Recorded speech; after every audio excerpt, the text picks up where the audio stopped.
Hey guys, my name is James Walsh, and you are listening to the Wrestling Epicenter here on YouTube. I want to thank you for finding us.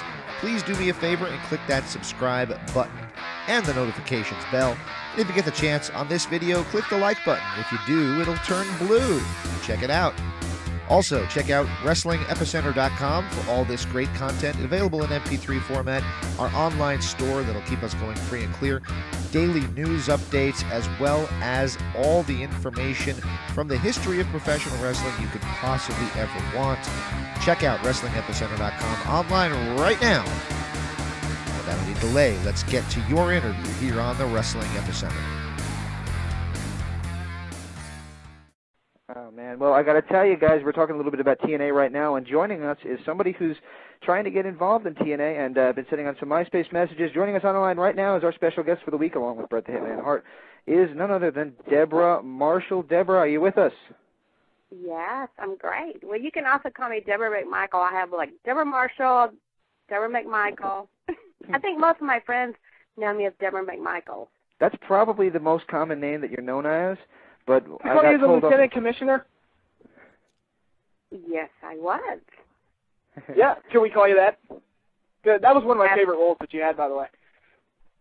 Absolutely. Let me introduce you to the crew. My name is James, and we have Patrick Kelly, who you just spoke with. Hi, Hello. Patrick. And Nick Hi Noel is there. on the line with us as well. Nick is our third co-host. Nick. Hi, Nick. Hi.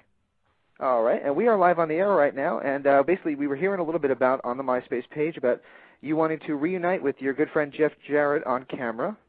Is there, what's going on with that, and how can fans help that out?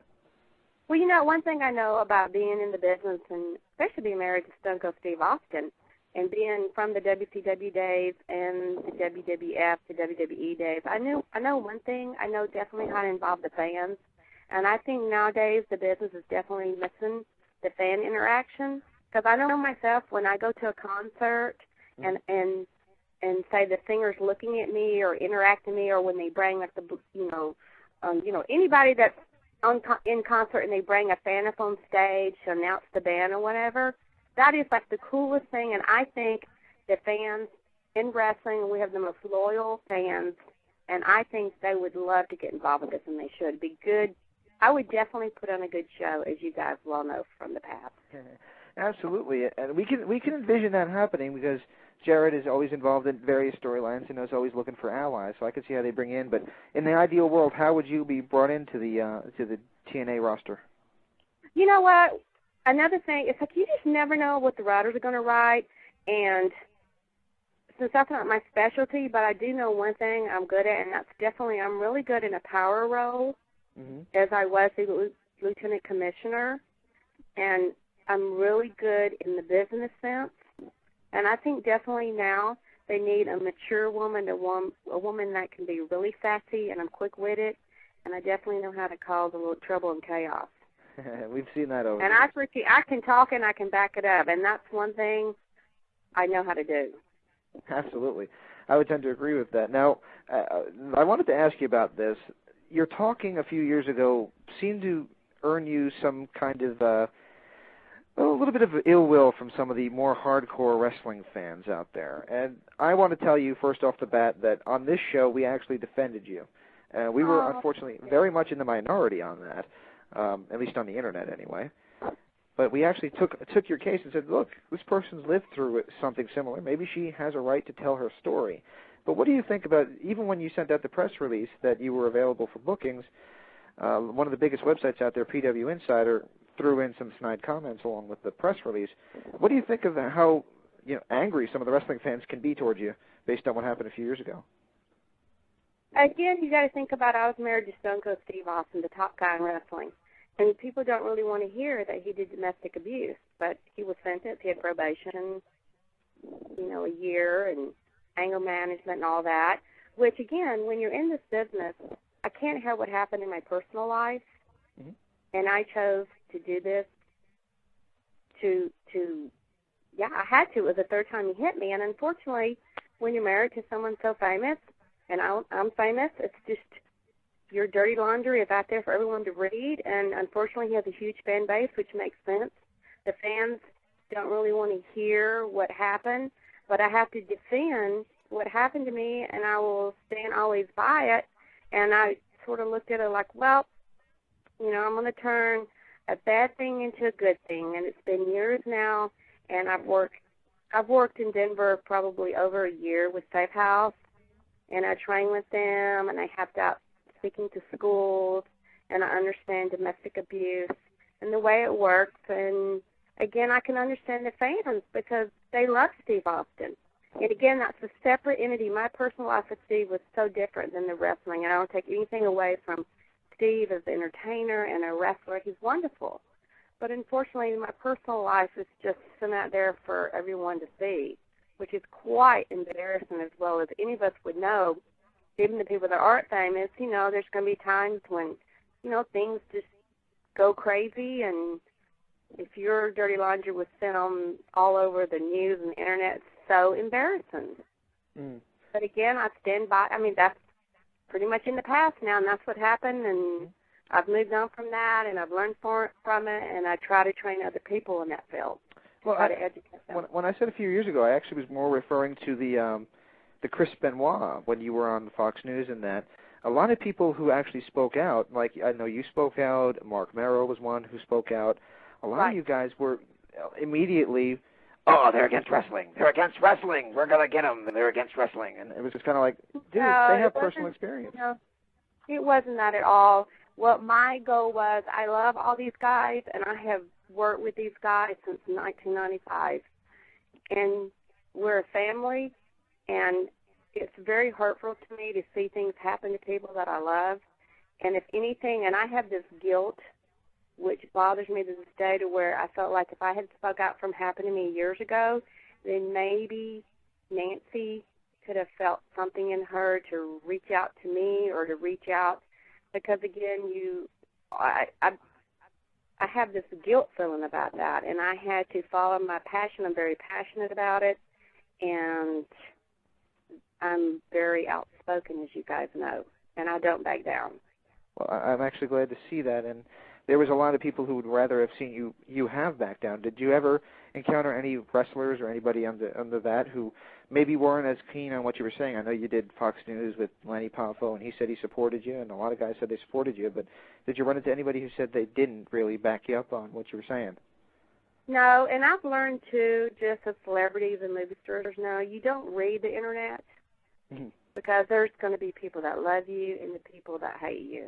I'm sure even with your business, you know, you got the fans that love you and the fans that hate you, and that just comes with the territory. I would say it's probably half and half. Believe, you know, I stand by I am a tough female. I am headstrong, and I'm passionate, and I felt the need to do that if I could have touched one person and saved somebody. And I love all these people in wrestling. They're my family, and all the wrestling guys that know me, they know I love all these guys. All the guys speak highly of me. I would tend to agree with that, and a lot of them do speak highly of you when we've done the interviews over the years. One of the things I wanted to ask you about was WrestleMania coming up just in less than a week from now, just a few days from now. Now they're doing the big 25 Diva Battle Royal. I know you've said you're not doing it. Were you ever contacted to do it, and would you have done it if they would have contacted you? I don't know. I hadn't, you know, I wasn't contacted. I was not contacted by them, but, you know, you never say never in this business.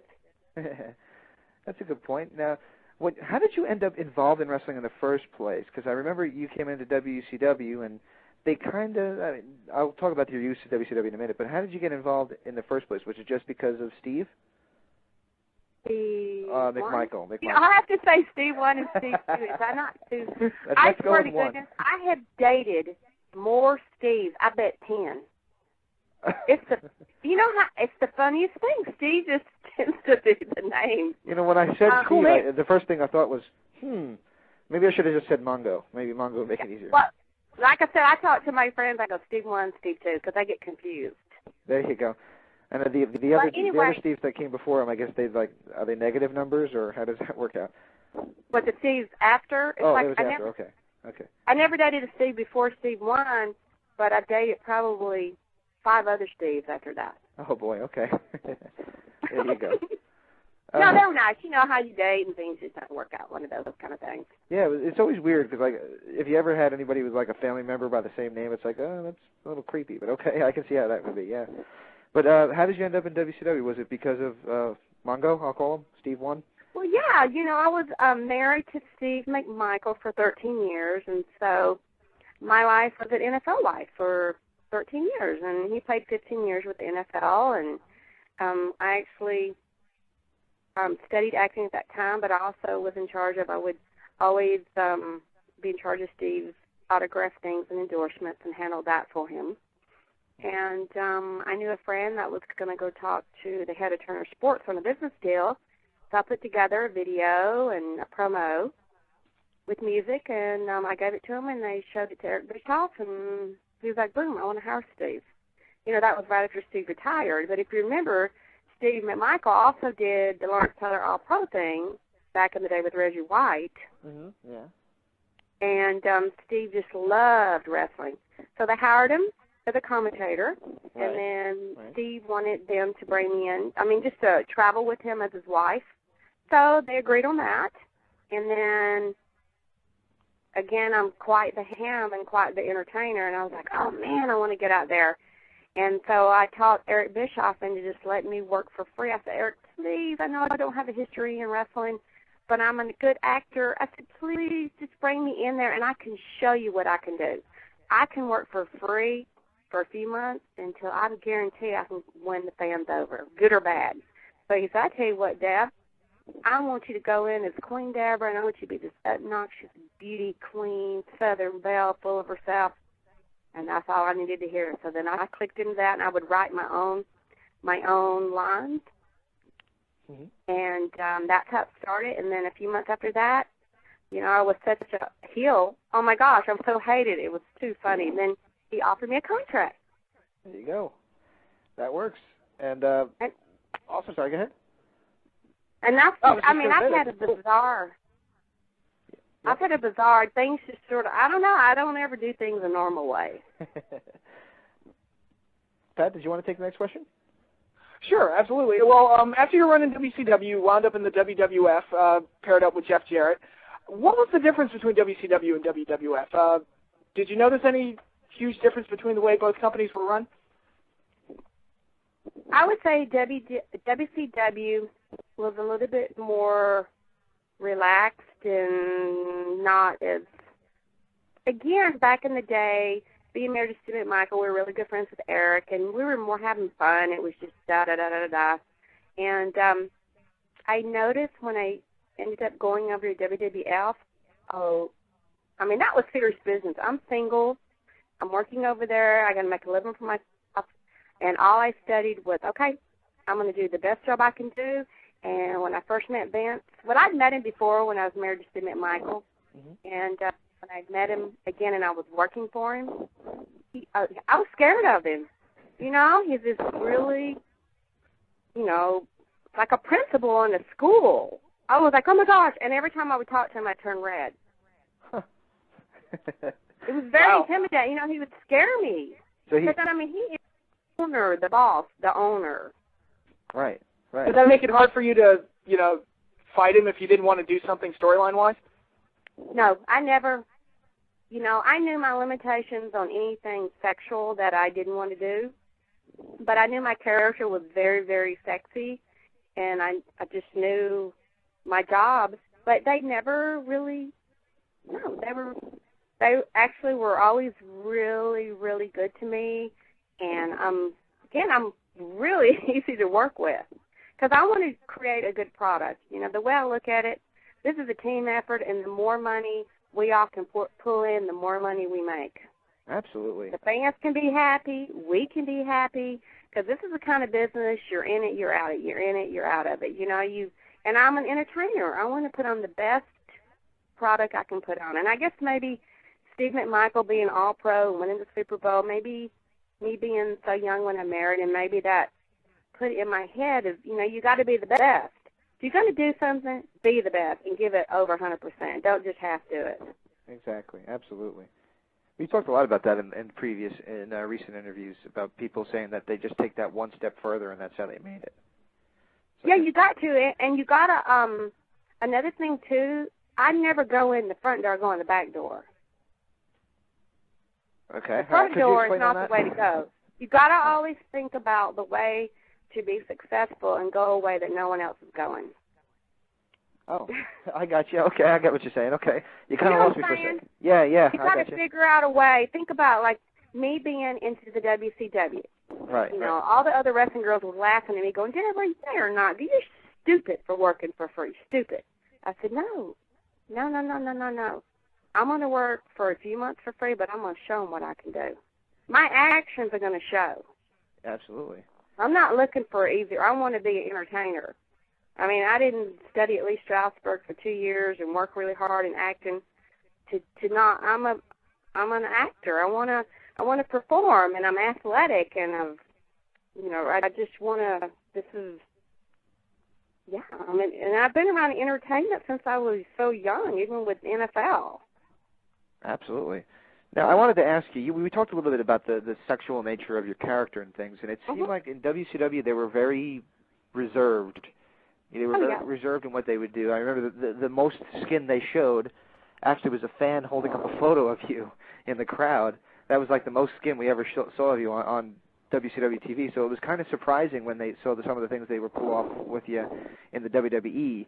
Were you comfortable with maybe being more reserved in WCW, or do you think that was just the way that company was going to be? And when WWE was doing more suggestive things with you, was that something that you were open to doing, or were you kind of against it at first, but you got eased into it, or how did you feel? Again, I have to say that was my Lee Strasberg training. You take yourself from you, even though I have the same name, Deborah. That's me doing a character, and it's no more than someone doing a soap opera or an R movie or whatever it is. It's like Deborah, the Queen Deborah. I'm this obnoxious beauty queen. Of course, beauty queens aren't going to show anything, so I had to rely upon my acting and had to really get under people's skin. Like throwing those roses back. I thought that, and they threw them back at me. It was so funny. I'd have to go backstage and laugh every time. Oh, my gosh.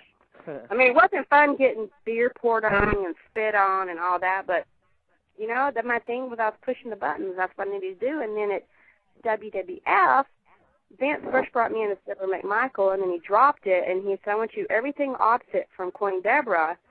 And he, that's why you never would see me smile in photos. Right. Because, my beauty queen pageant, I'm smiling, like the all-American snotty girl. And then this other, at WWF, I had to be the sexy, business, serious, conniving businesswoman. So I figured out, I can't do the smile. I got to look really like I'm up to something. You think people bought the gimmick?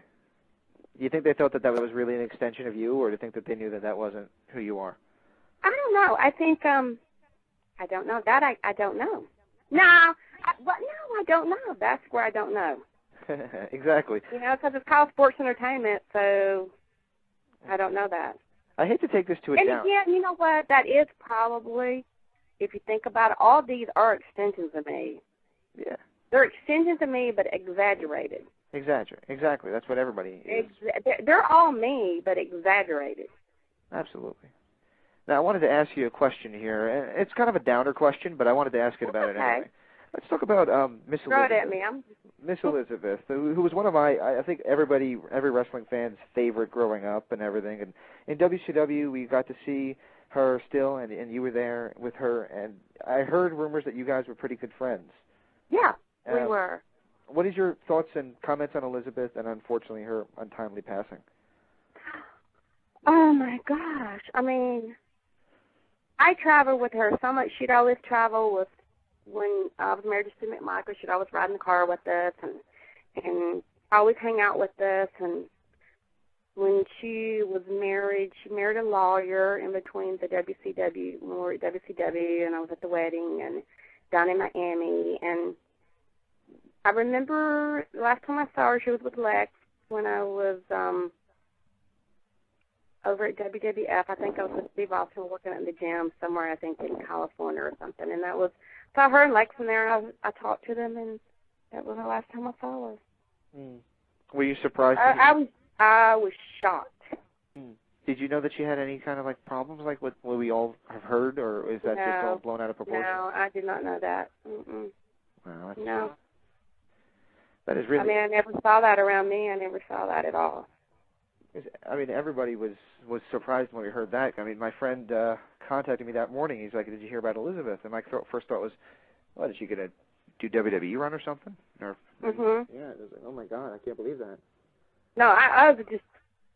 I mean, yeah, it was just. I was dumbfounded. I was like, of course, I cried. And unfortunately, we're going to take it down one more time, and then we'll promise we'll get back to more happier things. But, oh no, I'm fine. I'm fine with that. Okay, good.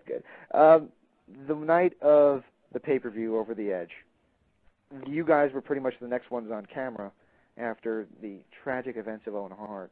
And I distinctly remember you were pretty distraught, and almost everybody, Jeff Jarrett was pretty distraught.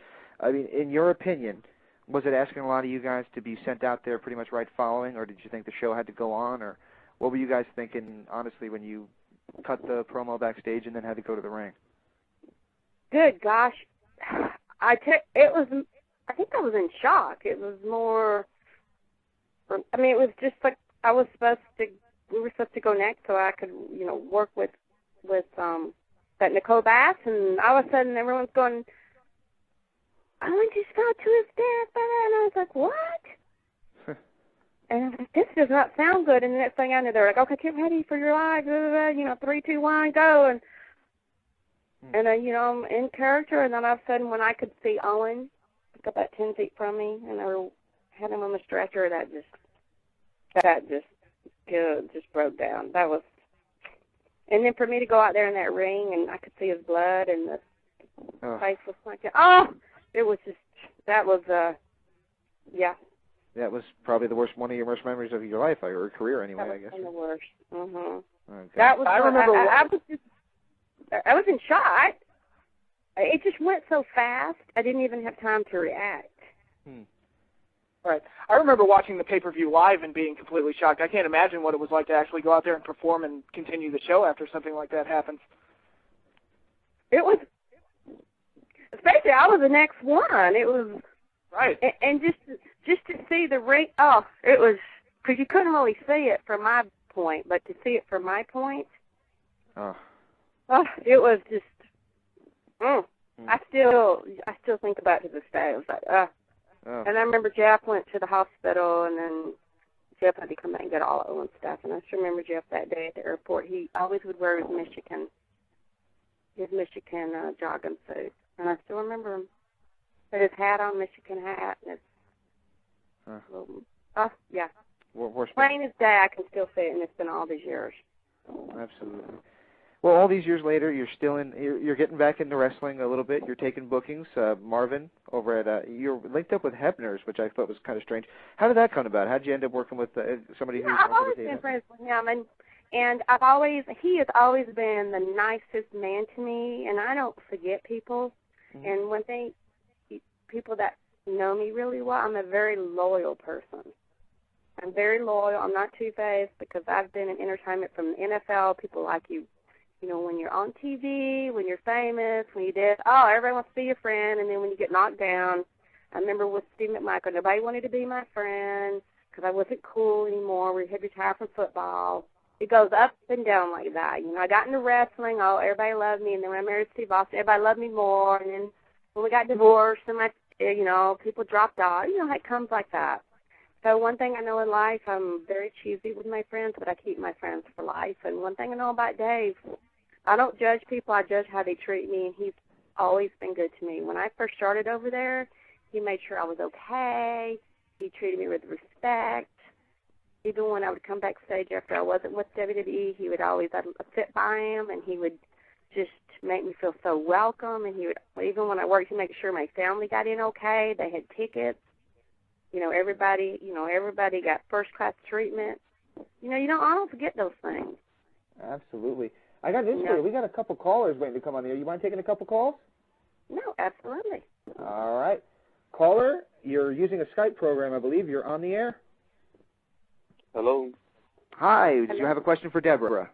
Hey, how you doing? It's Carlos from the Bronx, New York. How are you guys? Hey. Hi, Deborah. How you doing? Wait, where are you from? New York? Where are you from? York. What did you say? The Bronx. Oh, my gosh. Bronx. I can't tell.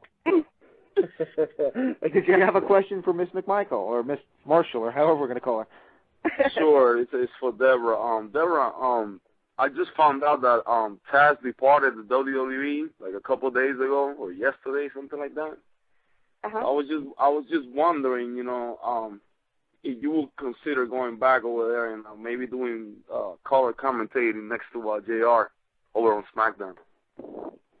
Well, absolutely. I mean, I love wrestling now. I mean, I'm at a good spot in my life, and definitely. That would be kind of a tough job, though, because Mick Foley actually almost went insane, or more insane, with that job, because Vince is screaming in your ear the whole time, apparently. He said Mick Foley's exact comment was he quit the WWE because he got tired of Vince screaming in his ear, "Say it, damn it, say it!" Oh my God, that is so true. Oh my gosh, that is so true. I remember walking out, like about to walk out on stage, but I played my music and I could hear Vince like yell, and like back, because it's right there. Oh my gosh, it's too funny. Well, I'm sorry, Deborah. I messed up there. I gave you some wrong advice. Well, thanks for joining us, and I want to remind everybody, thanks for joining us, and we're going to let you off the line and open the line for somebody else if they'd like to call in. If another caller would like to come in for Debra McMichael, please do so.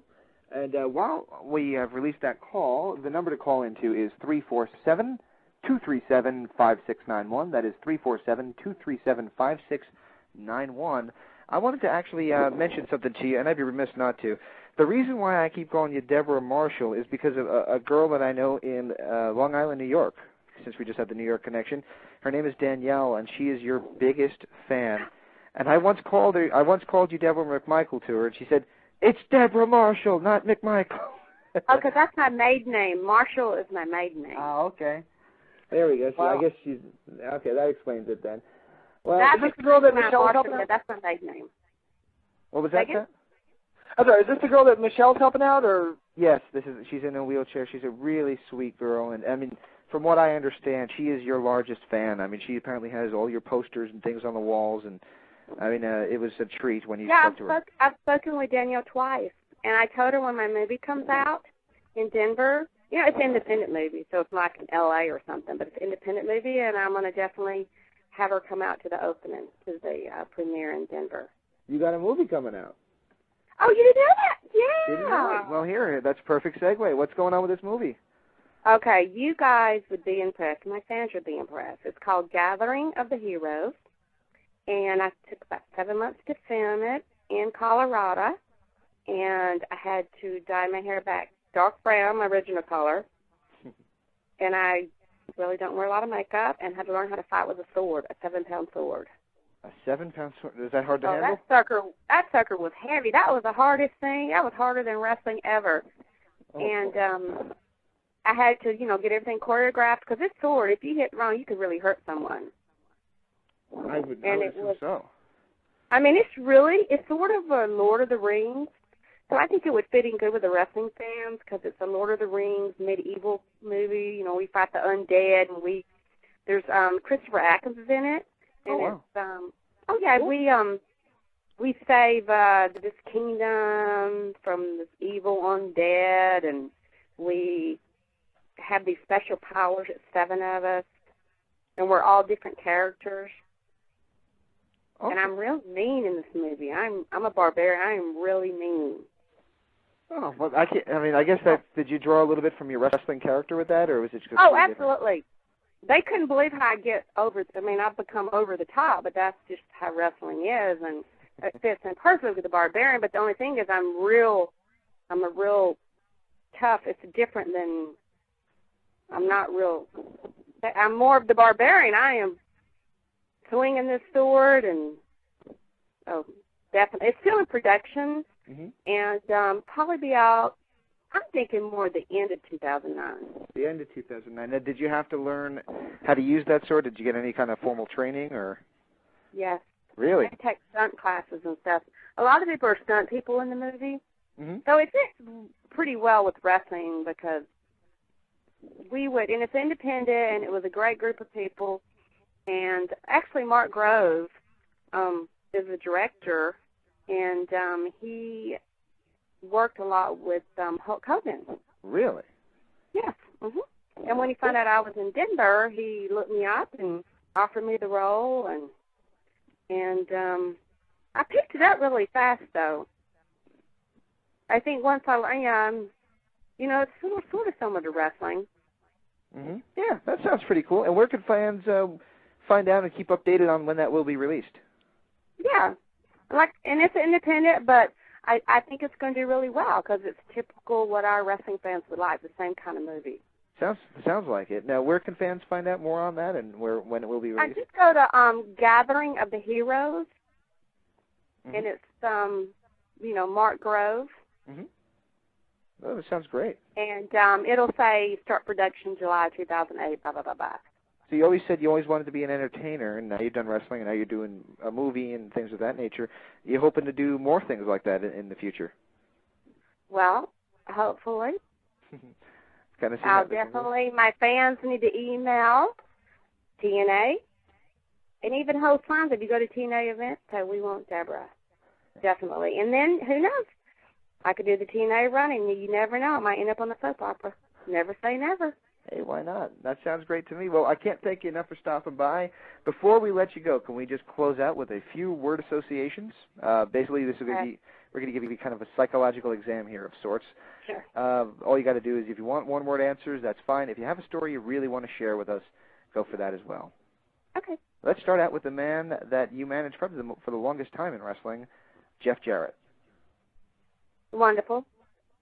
All right. How about somebody who you're probably not going to have the nicest things to say about? How about your ex-husband, Steve Austin? Tough. Yeah, here you go. McMichael? Sweet. And how about Eric Bischoff? Because he seemed to be sweet on you at first, but after the Benoit thing, he kind of soured on you. Well, luckily I never read anything he said, but I can only speak really good things about Eric because he gave me my start in wrestling. All right. And I think we just have a couple more. How about Vince McMahon? Again, I have to say nothing but good things about Vince because he gave me a great run at WWF. All right. And I think that's about all we got for him. Guys, you want to say anything in closing to Miss Debra McMichael? Sure, absolutely. Thank you so much for joining us tonight. This was a really fun interview. I enjoyed it. Good. I enjoyed talking to you guys. Well, hey, anytime you want to come back on, when the movie's ready to come out, if you want to come on and give us a plug, maybe we can even run some audio commercials and things like that for it. That'd be great. We'd love to have you back on the show. Cool. All right. Well, thanks so much for stopping by. You heard right here on the Newsmaker line, Debra McMichael. So we're going to go to a commercial break, guys, and when we come back, we're going to talk a little bit more, and then we're going to bring on Mr. Bret the Hitman Hart. So stay tuned for more right here on the interactive interview here on Blog Talk Radio.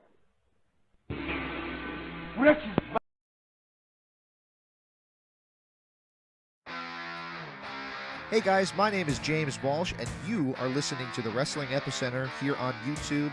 I want to thank you for finding us. Please do me a favor and click that subscribe button and the notifications bell. And if you get the chance on this video, click the like button. If you do, it'll turn blue. Check it out.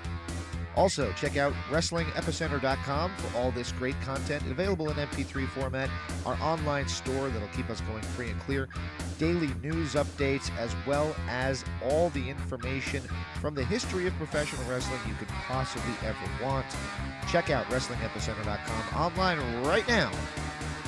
Without any delay, let's get to your interview here on the Wrestling Epicenter.